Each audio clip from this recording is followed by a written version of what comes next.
বন্ধুরা, আজকে আমি এক্সপ্লেনেশন করব কিছুদিন আগে মুক্তিপ্রাপ্ত রজনীকান্তের অ্যাকশন মুভি ভেট্টিয়ান। রজনীকান্তের অনেক মুভি অনেক অ্যাকশনে ভরপুর, যেমন রোবট। তাহলে সময় নষ্ট না করে চলুন মুভিটি শুরু করি। কাহিনীর শুরুতে সত্যদেবকে দেখানো হয় একটি পুলিশ কনফারেন্স রুমে। তিনি বলেন, বর্তমানে ইনকাউন্টার করা পুলিশদের একটা বদ অভ্যাসে পরিণত হয়েছে। কেউ ইনকাউন্টার করে দেশ থেকে সন্ত্রাস দমন করার জন্য, আবার কেউ শুধুমাত্র ইনকাউন্টার করে নিজের ইগো স্যাটিসফাইয়ের জন্য। কিছু পুলিশ অফিসার দেশে ভালোর জন্য সন্ত্রাসীদেরকে ইনকাউন্টার করে, আবার কিছু পুলিশ অফিসার নিজেদের খারাপ কাজ লুকানোর জন্য ইনকাউন্টার করে। তিনি একজন মানবাধিকার অফিসার, সেজন্য তিনি নতুন নিয়োগকৃত অফিসারদের হিউম্যান রাইটস সম্পর্কে বলতে থাকেন। তারপর কিছু সরকারি স্কুলের ছাত্রদের দেখানো হয় যারা খারাপ পথে পা দিয়েছে। তারা শিক্ষকদের অশ্লীল ভিডিও বানাতো, ক্লাস ফাঁকি দিত, স্কুলে যেত না এবং মানুষদের হয়রানি করত। এইসব কিছু মাথায় রেখে তামিলনাড়ুর শিক্ষামন্ত্রী ডিজিটাল পদ্ধতিতে পাঠদানের কথা উল্লেখ করেন। তারপরে সিন শিফট হয়ে কিছু গুন্ডাদের দেখানো হয়। তারা বলাবলি করছিল শহরের নতুন এসপি আথিয়ান অনেক ডেঞ্জারাস, সে কাউকে ভয় পায় না, আর সে ইনকাউন্টার স্পেশালিস্ট। অন্যদিকে এই মুভির ফানি ক্যারেক্টার ব্যাটারি বা সাইবার প্যাট্রিককে দেখানো হয়। সে সবাইকে চা বানিয়ে দিত, আর গুন্ডাদের একজনকে বলে আবার নতুন এসপি এসে সবার গেম ওভার না করে দেয়। তারপরে সেখানে আথিয়ান বা রজনীকান্তকে দেখানো হয়। সে একাই অনেকগুলো গুন্ডাদের ইনকাউন্টার করতে থাকে। তারপর আথিয়ান সবাইকে মারতে থাকে। রজনীকান্তের অ্যাকশন সিন পুরাই মাথা নষ্ট। আর এসব গুন্ডাদের ঠিকানা দিয়েছে সাইবার প্যাট্রিক বা ব্যাটারি। সে পুলিশের হয়ে গুপ্তচরের কাজ করে, আর পেশায় একজন স্মার্ট চোর। আথিয়ান তাকে ভালোবেসে ব্যাটারি বলে ডাকে। তারপর আথিয়ান তার বাড়িতে যায়, যেখানে তার ওয়াইফ তারা, যে কিনা একজন ইউটিউব কন্টেন্ট ক্রিয়েটর, আর আজকে তার গোল্ডেন প্লে বাটন আসে, তাই সে অনেক বেশি হ্যাপি ছিল। তারপর সিন শিফট হয়ে তামিলনাড়ুর একটি প্রোগ্রামে শিক্ষামন্ত্রীকে দেখানো হয়। তিনি তামিলনাড়ুর একটি সরকারি স্কুলে স্মার্ট ক্লাসের উদ্বোধন করেন। স্মার্ট ক্লাসের জন্য সকল স্টুডেন্টের হাতে ট্যাবলেট তো ছিল, কিন্তু তা ঠিকভাবে কাজ করে না। যখন একজন টিচার অন্য টিচারদের কাছে এই ব্যাপারে কথা বলতে যায়, সে দেখে তারা স্কুলে আসেই না, আর ক্লাসরুমও বন্ধ ছিল। যখন সে ক্লাসরুম খুলে, সে দেখে ক্লাসরুমে বস্তায় বস্তায় গাঁজা ছিল। তাই সে পুলিশে কমপ্লেন করতে চায়, কিন্তু ভয় পেয়ে এসপি আথিয়ানের কাছে একটি লেটার পাঠায়। সবকিছু জানার পর আথিয়ান অনেক রেগে যায়, আর ব্যাটারিকে পাঠায় সেই জায়গায় সবকিছু তদন্ত করার জন্য। ব্যাটারি গিয়ে ওই টিচারের সাথে দেখা করে, আর বিভিন্ন জায়গায় ছোট ছোট ক্যামেরা লাগিয়ে দেয়, এবং এই ঘটনার পিছনে কে বা কারা যুক্ত তা বের করার চেষ্টা করে। তারপর সব তথ্য নিয়ে ব্যাটারি আথিয়ানকে দিয়ে দেয়, আর আথিয়ান তার পুরো টিম নিয়ে ওইসব গুন্ডাদের মারতে থাকে। যখন সবাই এসপি আথিয়ানের প্রশংসা করছিল, অন্যদিকে ওই স্কুল টিচার যে আথিয়ানকে লেটার লিখেছিল, তাকে একজন গুন্ডা মারার জন্য পিছু নিতে থাকে। স্কুল টিচার আথিয়ানকে কল করে, কিন্তু আথিয়ান মিটিংয়ে ছিল, তাই সে কল ধরতে পারে না। তারপর সেই অজ্ঞাত ব্যক্তি স্কুল টিচারকে ধরে ফেলে। প্রথমে তার মাথায় আঘাত করে, তারপর টিচারের গলার হাড় ভেঙে দেয় যেন চিৎকার করতে না পারে। তারপর টিচারকে রেপ করে আর তাকে মেরে ফেলে। অন্যদিকে আথিয়ান মিটিং শেষ করে টিচারকে কল করে, কিন্তু ফোন বন্ধ ছিল। পরের দিন সে জানতে পারে কোনো এক অজ্ঞাত ব্যক্তি স্কুলের ছাদে ওই টিচারকে রেপ করে তাকে খুন করে ফেলে রেখেছে। এই নিউজ শুনে আথিয়ান অনেক রেগে যায়, কিন্তু সেটি অন্য শহর ছিল, আর তার আন্ডারে ছিল না। এই কেস হরিশ কুমার নামে এক অফিসার দেখছিল, আর তার উপর শুধু তামিলনাড়ু না, বরং পুরো ইন্ডিয়ার মানুষদের চাপ ছিল।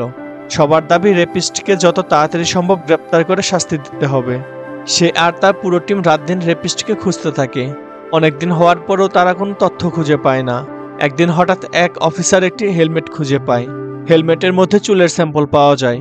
তারা জানতে পারে হেলমেটটি গুনা নামের একজন ছেলের, যে স্কুলে কয়েকবার ট্যাবলেট আর কম্পিউটার ঠিক করতে এসেছিল। তার ওই টিচারের উপর খারাপ নজর ছিল। তারপর থেকে তার বাড়ি থেকে তুলে আনা হয় জিজ্ঞাসাবাদের জন্য। কিন্তু ধীরে ধীরে গুনার বিরুদ্ধে সোশ্যাল মিডিয়াতে অনেক তথ্য বের হতে থাকে। যেমন তার কাছে টিচারের খুনের আর রেপের ভিডিও ছিল। সে আগে যে অফিসে কাজ করতো, সেখানে অফিসে বসে পর্ন ভিডিও দেখার জন্য তাকে বের করে দেওয়া হয়। তারপর সিসি ক্যামেরাতে স্কুল টিচারের সাথে রাস্তাঘাটে বিরক্ত করা ভিডিও পাওয়া যায়। স্কুলে বারবার ট্যাবলেট ঠিক করার জন্য তার যাতায়াত ছিল। আবার স্কুলে তার হেলমেটও পাওয়া গিয়েছে। তাই সবকিছুর উপর ভিত্তি করে এগুনাকে পুলিশ গ্রেপ্তার করেছে। কিন্তু রিমান্ডের পর সে অসুস্থ হয়ে যায়, আর আদালতে নেওয়ার পূর্বে সে হসপিটাল থেকে পালিয়ে যায়।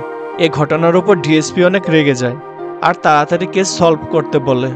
যেহেতু আগের বার সে পুলিশ অফিসারদের হাত থেকে পালিয়েছে, তাই এইবার গুনার কেসকে এনকাউন্টার স্পেশালিস্ট আথিয়ানকে দেওয়া হয়।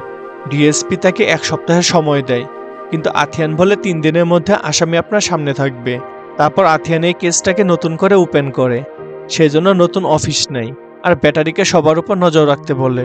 প্রথমে তারা হসপিটালে যায়, যেখানে গুনার এক বন্ধু ধরা পড়ে, যে গুনাকে পালাতে সাহায্য করেছিল। সে বলে, আমার ভুল হয়েছে স্যার, সে আমার বন্ধু ছিল, তাই তাকে সাহায্য করেছি, কিন্তু এখন আমি আপনাদের পক্ষে, আর যদি গুনার সন্ধান পাই তাহলে আপনাদের জানাবো। তারপর 2 দিন পরে গুনার বন্ধু আথিয়ানকে গুনার লোকেশন দেয়। সে সমুদ্রের মাঝখানে একটি নৌকায় লুকিয়ে আছে। তারপর আথিয়ান আর তার টিম গুনার এনকাউন্টার করার জন্য সমুদ্রে যায়।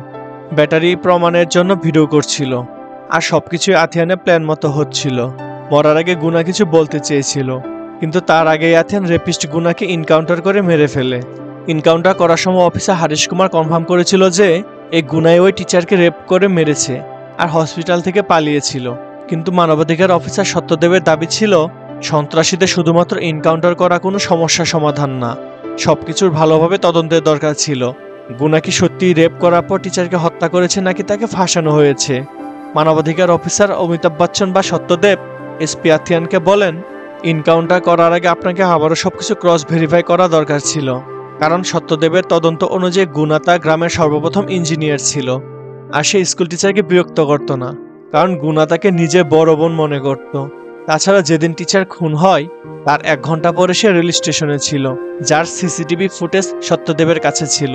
তার চেহারার মধ্যে কোনো ভয় বা আতঙ্ক কোনো কিছুই ছিল না, কারণ যদি কোনো মানুষ কাউকে খুন করে পালাতে চায় তার চেহারার মধ্যে ভয় লক্ষ্য করা যায়, আর সে সবার সামনে হাসি খুশিভাবে কথা বলছিল। তারপর সত্যদেব বলেন, আমি আপনার বিরুদ্ধে কমিটি গঠন করব হিউম্যান রাইটসের জন্য, আর আদালতে যাব। হয় আপনি আসল আসামিকে খুঁজে বের করুন, না হয় চুপচাপ নিজের চাকরি থেকে পদত্যাগ করবেন। তারপর বিষয়টা আথিয়ানের মনে হতে থাকে, সত্যিই তো, একটা মানুষের বিরুদ্ধে এতগুলো প্রমাণ একসাথে কিভাবে আসতে পারে। তারপর আথিয়ান পুনরায় আবারও তার ইনভেস্টিগেশন শুরু করেন। সাইবার প্যাট্রিক প্রথমে ওই কোম্পানি বা নেট একাডেমিতে যায়, যেখানে গুনা চাকরি করত। তারপর প্যাট্রিক জিজ্ঞেস করে গুনা যা করেছে তা প্রমাণ কি ছিল। তারপর ওই মহিলা বলে, সিসিটিভিতে দেখার পর কনফার্ম করা হয়েছে, কিন্তু এমন কোনো সিসিটিভি ফুটেজ ছিলই না। তারপর তারা ওই কলেজে যায়, যেখানে একটি মেয়ে গুনার বিরুদ্ধে পুলিশকে বলেছিল। সাইবার প্যাট্রিক জিজ্ঞেস করে, গুনা কি তোমাকে অ্যাসিড মারতে চেয়েছিল নাকি তোমার সাথে রেপ করতে চেয়েছিল? কিন্তু মেয়েটি বলে, না না, এইসব কিছু করেনি, গুনা আমাকে প্রপোজ করেছিল। তারপর প্যাট্রিক বলে, শুধুমাত্র প্রপোজ করার জন্য তুমি পুলিশকে বলেছিলে গুনা একজন রেপিস্ট আর অনেক মেয়েকে ডিস্টার্ব করত? তুমি তো নর্মালভাবে প্রপোজাল রিজেক্ট করতে পারতে, কারণ একজন নর্মাল মানুষের মধ্যে এর অনেক খারাপ প্রভাব পড়তে পারে। অন্যদিকে আথিয়ানের এখন মনে হতে থাকে হয়তো গুনা নির্দোষ আর ভুলবশত তার এনকাউন্টার করা ঠিক হয়নি। তারপর আথিয়ান সত্যদেবের কাছে যায় আর বলে, স্যার, সবকিছু তদন্তের পরে বোঝা যায় গুনা নির্দোষ ছিল। সে টিচারকে রেপ করেনি, কারণ সে টিচারকে অনেক সম্মান করত আর নিজের বোন মনে করত, কিন্তু তার মা আর বোন নিখোঁজ ছিল। তারপর সত্যদেব বলে, আমি সবকিছু জানার পর গুনার মা আর তার বোনকে আমার বাড়িতে নিয়ে আসি, যেন আশেপাশে মানুষ আর সাংবাদিকরা তাদের বিরক্ত না করে। আর আপনার দায়িত্ব এখন আসল অপরাধীকে খুঁজে বের করে তাকে শাস্তি দেওয়া। তারপর আথিয়ান তার টিমকে শহরের সব কন্ট্রাক্ট কিলারদের উপর নজর রাখতে বলে। অন্যদিকে সাইবার প্যাট্রিকের কাছে মৌমাছির মতো একটি ড্রোন ছিল, যা দিয়ে ভিডিও আর অডিও দুটি রেকর্ড করা যায়। ওই মৌমাছি ড্রোন দিয়ে প্যাট্রিক শহরের রঙ্গা নামের এক গুন্ডার উপর নজর রাখার পর জানতে পারে ওই স্কুল টিচারকে রেপ আর মার্ডারের কাজ রঙ্গাই করেছে। তারপর ইনফরমেশন পাওয়ার পর আথিয়ান রঙ্গার বাড়িতে গিয়ে সবাইকে মারতে থাকে, কিন্তু এবার আথিয়ান রঙ্গাকে এনকাউন্টার না করে তাকে থানায় ধরে নিয়ে আসে আর জানতে চায় স্কুল টিচারকে মারার কন্ট্রাক্ট কে দিয়েছে। তারপর রঙ্গা বলে, মার্ডার করা আমার কাজ, আর উপর থেকে অর্ডার আসে ওই স্কুল টিচারকে মারার জন্য। কিন্তু যদি নর্মাল মার্ডার হয় তাহলে কেস অনেক দিন ধরে চলতে থাকে, আর যদি রেপ আর খুন হয় তাহলে সেই কেস তাড়াতাড়ি সলভ করার জন্য চাপ আসতে থাকে। তাই গুনাকে ফাঁসিয়ে দিয়ে এনকাউন্টার করে এই কেস তাড়াতাড়ি বন্ধ করার জন্য তাকে অনেক বেশি টাকা দেওয়া হয়। তারপর রঙ্গাকে নিয়ে আদালতে যাওয়ার সময় রাস্তায় একটি ব্লাস্ট হয় আর রঙ্গাকে গলা কেটে খুন করা হয়, যেন আসল অপরাধীকে ধরতে না পারে। আর এখন আথিয়ানের কাছে গুনাকে নির্দোষ প্রমাণ করা কোনো সূত্র ছিল না। তারপর আথিয়ান আবারও পুনরায় সবকিছু ভালোভাবে চেক করতে থাকে। তারপর তারা জানতে পারে টিচারকে ডিস্টার্ব করা ভিডিও যেখান থেকে করা হয়েছে সেখানে নেট একাডেমির সিসি ক্যামেরা লাগানো ছিল। তারপর সেখানে আথিয়ান যায় আর বুঝতে পারে সবকিছুর পিছনে নটরাজের নেট একাডেমি যুক্ত ছিল। নেট একাডেমি পুরো ইন্ডিয়াতে স্মার্ট ক্লাস কোচিং চালু করেছিল। তার কনসেপ্ট ছিল, আগে যেমন মানুষ সিনেমা হলে গিয়ে মুভি দেখত, কিন্তু নেটফ্লিক্স আর ডিজনি প্লাস আসার পর মানুষ এখন ঘরে বসে মুভি দেখে। বর্তমানে স্টুডেন্টদের কষ্ট করে বাস ভাড়া দিয়ে তেল খরচ করে বা স্কুল ড্রেস পরে স্কুলে গিয়ে পড়াশোনার দরকার নেই। তারা এখন নেট একাডেমির সাহায্যে ঘরে বসে মোবাইলে পড়াশোনা করতে পারবে। সব স্টুডেন্ট এখন ঘরে বসে ডক্টর আর ইঞ্জিনিয়ার হতে পারবে। কিন্তু যারা গরিব মানুষ তারা তাদের ছেলেমেয়েদের পড়াশোনা খরচ বহন করতে পারতো না, তাই তাদের জন্য নেট একাডেমি থেকে ডিজিটাল লোনের ব্যবস্থা করা হয়। কিন্তু কিস্তি পরিশোধ করতে করতে তাদের ঘরে খাবার থাকতো না। অন্যদিকে এইসব অনলাইন ক্লাস সব ইংলিশে করানো হতো, কারণ বাইরের দেশে টিচাররা এই ক্লাস নিত। আর যদি কোনো ছেলে মেয়ে ইংলিশ না বুঝে তাহলে পড়বে কি আর পরীক্ষা লিখবে কি? সেজন্য হতাশ হয়ে গুনার ছোট বোন সুসাইড করতে চায়। কিন্তু ওই স্কুল টিচার তাকে বাঁচিয়ে নেয় আর বলে নেট একাডেমি অনেক টাকা নিয়ে অ্যাডমিশন করার পর সঠিকভাবে শিক্ষাদান করতে পারে না, তাই এই নেট একাডেমি বন্ধ করে দেওয়া উচিত। তাই ওই স্কুল টিচার সব জায়গা থেকে প্রমাণ সংগ্রহ করতে থাকে।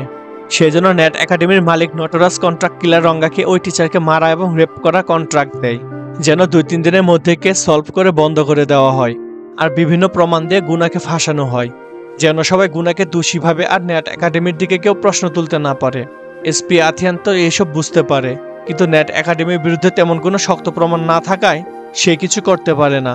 আর অন্যদিকে নটরাজ এসপি আথিয়ানকে অন্য জায়গায় ট্রান্সফার করে দেয়, কিন্তু আথিয়ান প্রমিস করে সে যে কোনো মূল্যে নটরাজকে জেলে বন্দি করবে। তারপর আথিয়ান যে জায়গায় পোস্টিং হয় সেখান থেকে সে একটি বাড়ি ভাড়া করে। আর নেট একাডেমি কিভাবে গরিব মানুষদের কাছ থেকে টাকা লুট করেছে তার তথ্য আর সকল প্রমাণ একত্রিত করে। তারপর ডিএসপির কাছে যায় নটরাজের বিরুদ্ধে অ্যারেস্ট ওয়ারেন্ট নেওয়ার জন্য, কিন্তু টাকা লুট করার বিষয়ে অ্যারেস্ট করলেও তার সাথে স্কুল টিচার মার্ডার কেসের সাথে কোনো সম্পর্ক থাকার প্রমাণ আথিয়ানের কাছে ছিল না। নটরাজকে অ্যারেস্ট করা হয়। অন্যদিকে প্যাট্রিক বলে যেদিন টিচার মার্ডার হয় গুনা আপনাকে দেওয়ার জন্য একটি পার্সেল কুরিয়ার করেছিল। তারপর সাইবার প্যাট্রিক ওই পার্সেল আনতে যায় আর জানতে পারে পার্সেল ডেলিভারি না হলে তা তাদের গুদাম ঘরে রাখা হয়। তারপর লেডি অফিসার আর সাইবার প্যাট্রিক পার্সেল খুঁজে পায়, যা ছিল একটি হার্ড ডিস্ক, যেখানে স্কুল টিচারের ভিডিও ছিল। ভিডিওতে নেট একাডেমির বিরুদ্ধে অনেক তথ্য জানা যায়। যদি কোনো গরিব মানুষ টাকা দিতে না পারে আর প্রতিবাদ করে, তারপর তাদের পরিবারকে খুন করে আত্মহত্যা বলে কেস বন্ধ করে দেওয়া হতো। আর পড়াশোনার চাপে অনেক ছেলে মেয়ে সুইসাইড করে নেয়। কিন্তু হঠাৎ সেখানে আথিয়ানকে মারার জন্য নটরাজের পাঠানো গুন্ডারা গুলি করতে থাকে, আর ভুলবশত সাইবার প্যাট্রিক গুলিতে মারা যায়।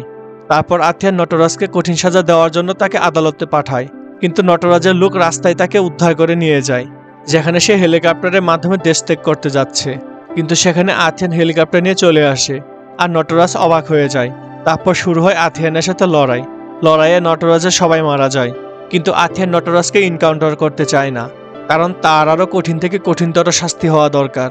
তারপর 6 মাস পরে জেলের ভেতর নটরাজকে দেখানো হয়, কারণ আদালত থেকে যাবজ্জীবন কারাদণ্ড দিয়েছে। তারপর আথিয়ান নটরাজের সাথে দেখা করতে জেলে আসে, আর এখানে মুভিটি শেষ হয়। মুভিতে রজনীকান্ত আর অমিতাভ বচ্চনকে একসাথে দেখা যায়, যা সত্যিই অসাধারণ। আমি তো এদের দুজনের অনেক বড় ফ্যান। আপনি কার ফ্যান তা অবশ্যই কমেন্টে জানাবেন। এক্সপ্লেনেশনটি ভালো লাগলে অবশ্যই আমার চ্যানেলটি সাবস্ক্রাইব করে দিবেন আর আমাকে সাপোর্ট করবেন। ধন্যবাদ।